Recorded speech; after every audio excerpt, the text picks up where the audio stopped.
I wanted to make sure we had time to talk about our last story today. This actually was released just before last week's filming, but we wanted time to go through it. Tailscale released their State of Zero Trust report. We aren't possibly going to be able to get through all of the info in here, but it is really interesting. I encourage you, we'll share the link for you to grab it from their site. But some of the kind of top themes: there's a gap in zero trust implementation. A little less than a third, 29% of respondents to the survey were using identity-based access as their main model. About half are in hybrid mode between identity and IP-based controls. 90% of folks who are using VPNs are saying that they're having an issue with their current VPN. Little over a third are now using cloud delivered zero trust networking architecture platforms. Only 10% no VPN issues. Also, something that we've seen a lot: users are bypassing security controls. 83% of users reported having bypassed security controls. I always talk about shadow IT as the credit card problem. If your process is more complicated than entering a credit card number on another service, they're going to go with the easier option. Some notes about identity management. Almost 70% of former employees retained access to systems after leaving. I had a little shiver at that one. And some good notes about productivity versus security. One of the biggest challenges identified by respondents was security versus productivity, finding that balance of strict enough to be effective, permissive enough to still allow the work to happen. So again, we'll share that. Some of the general recommendations: try and move towards identity first access strategy.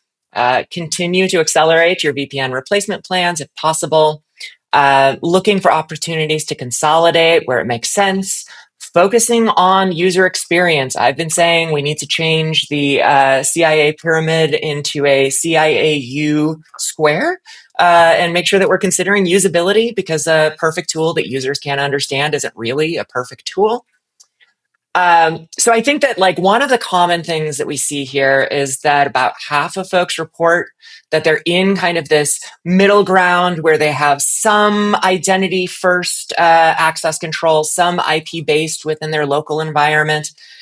For folks that are in that situation, especially folks that kind of had to fast track their cloud plans in 2020, where for some reason a bunch of folks started working remotely all of a sudden, what are some, incremental improvements? We are always trying to advocate for address the big rocks first, take those little steps forward that incrementally improve your strategy. So what are some of those kind of baby steps for folks that are kind of caught in the middle still, to either set themselves up for or start preparing for a kind of full perimeterless security model?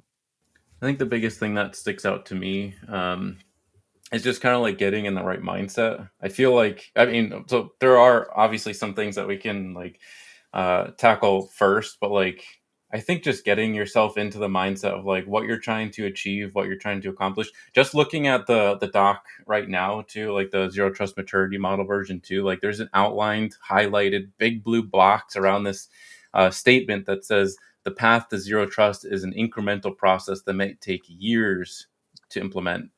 So don't try and like rush your way through it. Just try to understand, like, get its scope. I'm always one for doing like gap assessments, understand like what things you're exposing. And that's what like zero trust is all about, is like making sure that you're, it's almost like an assumed compromise kind of like framework. Like you're trying to check somebody's access at like every level.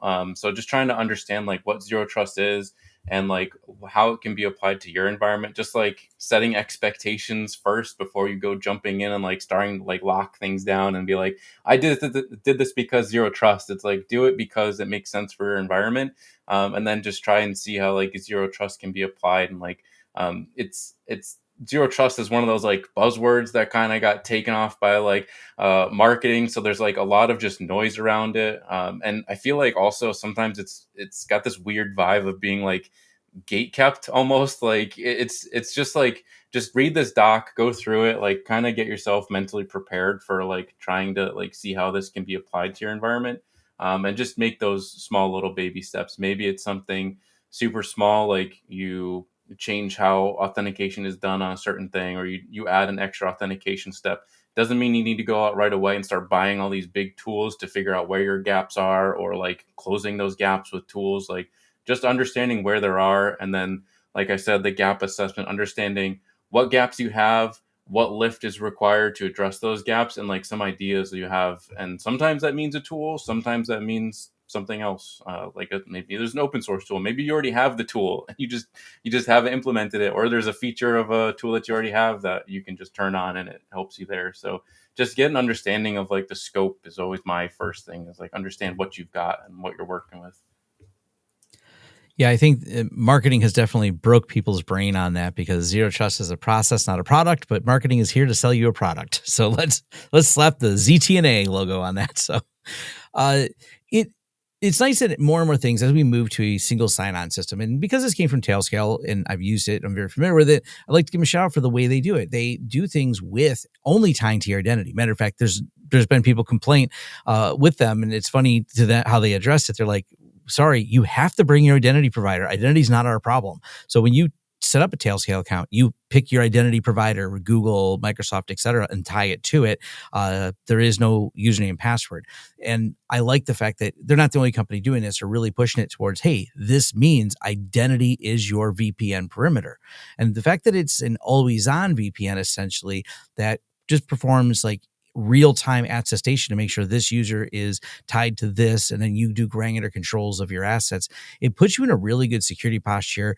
It also kind of blinds threat actors to your environment. This was a good discussion I had at the hacking conference I was just at about, NGOs and places that really get hit hard, people attacking their exposed environments because they don't want to spend a lot of time on VPNs. So some of them I learned were doing a lot of zero trust, because like it's ground up startup. So how do we do this, and how do we hide the infrastructure we're doing and coordinate? And once people wrap their head around it, that you don't need to have insert name of company we just mentioned, any one of them that offer an SSL VPN, and that you can decentralize it through these apps and it works differently. And people's brains, like they don't get it to, wow, this is actually easier once it clicks in their head. Once they understand how those overlay type VPNs work and how it integrates into zero trust, they're like, okay, now I understand it better. And I think then it becomes a really difficult deployment to, hey, this makes sense. And this is probably an easier way with actually less friction from the users, because the VPN is just tied to their identity. Yeah, less friction is huge. Like that's one of the things I learned on early in my security career and even my MSP career, is like user friction's a big deal, and it can mean a lot for your security. If you put a lot of security around something like Google Drive, and you make it like somebody's got to go through like 10 different MFA checks to make sure that they are who they say they are, just to upload a single file, that user is probably just going to go, I can do the same thing in Dropbox and only have to log in once. And it's like, then they start to think about like, how can I get around the things that you're putting in front of me? So like user friction is just as important as like just putting blockades up there to begin with. So like, think about things, not only how you make them secure, but also easy to use for the users that you're supporting as well. That's a huge like piece of collaboration that I think gets like lost on people. Like you want to be a team with security. You don't want to just be like an admin like forcing things and, oh, it's got to be this way because that makes it more secure. It's like, if people are giving you feedback that something is hard to use, like take that feedback and think about how can I make it easier and more like people want to use it more rather than just finding ways around it. About a year ago, my friend took the entire, happens to be the city I'm in. I know the IT director. He did the hard thing. He says 100% every city worker gets a YubiKey. End of story. There's 2 of them. That's the only way you can log in. There's not an option. There's nobody that is an exception to this. Everyone brings their YubiKey. The second YubiKey is in a safe in the police department, which is attached. And if you, for some reason, have forgot your YubiKey, you will not be able to log in, but you will be able to go over to the police department and someone will unlock your computer for you.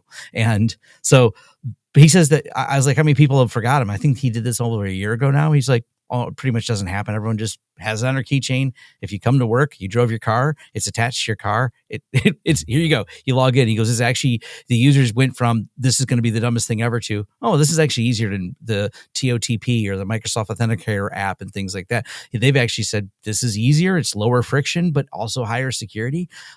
They actually passed a CISA audit they went through after there. They use some resource to do that. So it's kind of like there is ways to do it. You just got to stop thinking that it'll be hard. Just roll it out universally and train your people on it.